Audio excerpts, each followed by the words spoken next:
E é daqui, desse lugar delicioso que eu estou aproveitando para tirar um tempo só para mim, para cuidar da minha saúde física, da minha saúde mental, daqui mesmo, gente, que eu chamo a pessoa que é mais indicada para conversar com vocês sobre esse assunto de bem-estar, a minha querida e mais nova apresentadora, Bruna de Falco, do quadro Quem Te Sustenta. Bora começar pelo ponto mais importante dessa jornada. E eu digo que é o ponto mais importante dessa jornada porque vocês vão perceber ao longo da nossa conversa que trata-se da base de tudo. Os problemas que você vive hoje não começam no seu trabalho.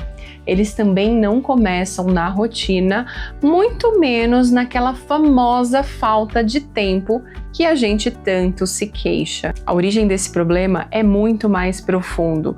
Vem de um lugar na qual você já não sabe mais quem você é. E presta atenção, talvez você esteja tentando organizar a sua vida inteira a partir de um lugar que já estava desorganizado. E vamos ser sinceros, a gente está vivendo um tempo que tudo é muito automático. Eu tenho certeza que ao acordar, a sua primeira ação no dia, depois de abrir os olhos, obviamente, é pegar seu celular, rodar o feed para saber aquilo que está acontecendo, quais foram as notícias, as postagens, ou seja, um excesso de informação muito grande. Qual é o grande problema desse hábito? Em poucos minutos, você é bombardeado por muitas informações, por inúmeras referências. Referências de como você deveria ser, referências de como você deveria trabalhar, referências de como deveria estar sua vida, de como você deveria performar. Afinal, modelos perfeitos é o que não falta. E isso gera uma sensação e emoções de preocupação, de ansiedade. E é aqui que mora um grande vilão. Essas referências, por vezes, fazem com que você se ajuste. E se ajustando, isso se torna um modelo que funciona, mas se torna um modelo que te fere internamente, porque não se trata daquilo que de fato é importante para você, se trata daquilo que você entende como algo aceitável e você acaba sucumbindo para fazer parte, para pertencer. E agora eu quero te fazer uma pergunta simples. Quem é você sem os seus papéis? Quem é você sem o seu crachá, sem os seus títulos, sem os seus diplomas, sem a sua graduação, a sua formação? Quem é você quando você não está resolvendo nada? Quando você não é filha de alguém, esposa de outra pessoa, mãe de outras pessoas? Quem é você? E aqui não vale responder com função. Aqui tem uma diferença gritante. Aquilo que você faz é completamente diferente de quem você é.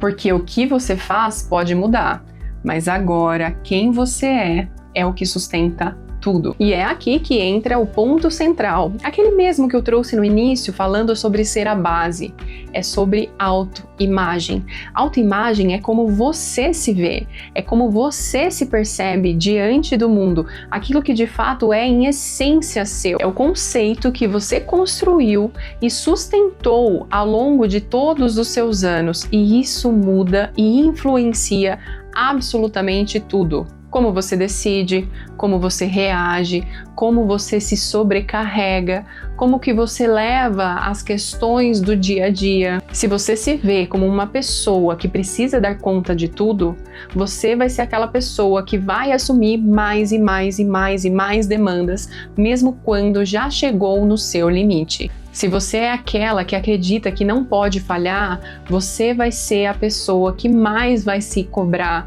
você vai ser a mais rígida e rigorosa consigo mesma. Agora pensa comigo, se a base está distorcida, como é que o resto se sustenta? Imaginem vocês uma estrutura em forma de pirâmide. A base é a autoimagem, aquilo que nós acreditamos a respeito de nós mesmas.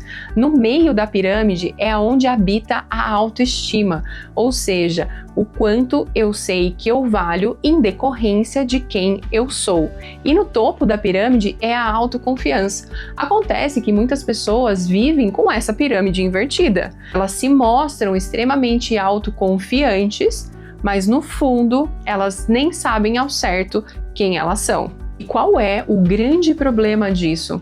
Quando a base não é sólida, ela não é verdadeiramente conhecida, qualquer questão externa, qualquer opinião terceira, qualquer julgamento desorganiza tudo por dentro. E aí vira uma bagunça só. Vou te dar um exemplo muito comum. Imaginem vocês uma mulher que trabalha, que tem uma posição de liderança, que está o tempo todo intermediando questões, resolvendo, tomando decisão sob pressão.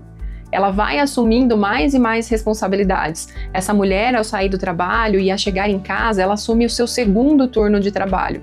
Ela cuida da casa, da gestão, dos filhos, da demanda do marido, daquilo que precisa ser resolvido, e se algo sai do lugar, ela mentalmente vai organizando até que isso se materialize e ela assume cada vez mais questões.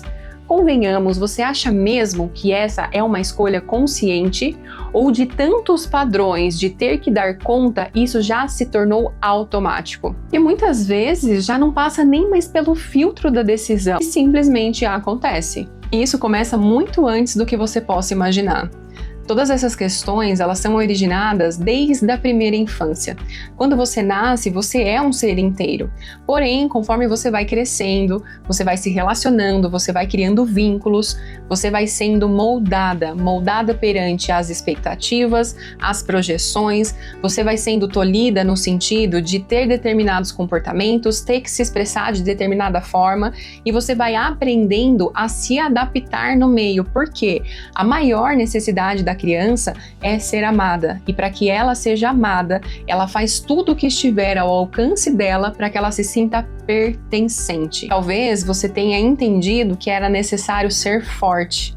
Talvez dentro do seu sistema era necessário que você desse conta. Talvez você tenha aprendido que você só tinha reconhecimento ou atenção das pessoas se você tivesse sendo prestativa, tivesse sendo útil em realizar alguma coisa. Então, todo esse comportamento que inicialmente acontece por adaptação acabam se tornando repetições. Essas repetições viram padrões e esses padrões afetam completamente a sua identidade. Diversas situações que você carrega até hoje enquanto adulta são consequência de situações que ocorreram com você na infância e que, para que você se protegesse, você acabou criando mecanismos de defesa. É isso mesmo. Os mecanismos de defesa são como se fossem roupas que, diante de situações na qual a nossa criança se sentia em risco, ela vestia para proteção. Acontece que muitas vezes nós insistimos em continuar vestindo essas mesmas roupas que nos protegiam no passado, agora em situações do presente.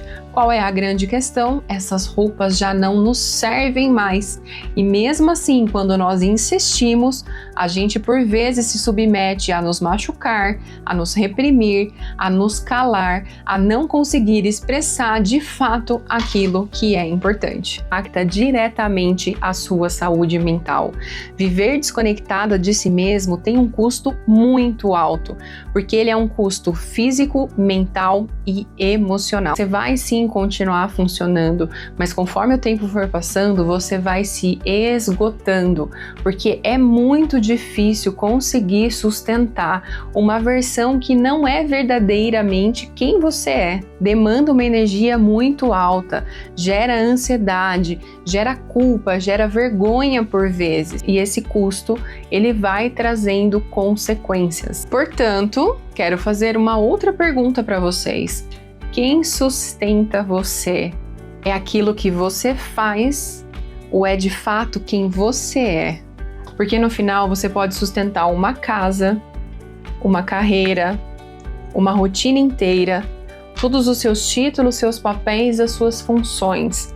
Mas se você não sustenta quem você é, em algum momento tudo isso daqui desmorona. Então hoje, talvez o meu convite não seja sobre você pensar em tudo que você precisa dar conta. Seja você se perguntar: quem sou eu de verdade? O que é meu e o que não é? O que de fato importa e o que eu estou sustentando para agradar o outro? O que faz sentido na minha vida agora e o que eu já posso deixar ir? Esse é o meu convite para você.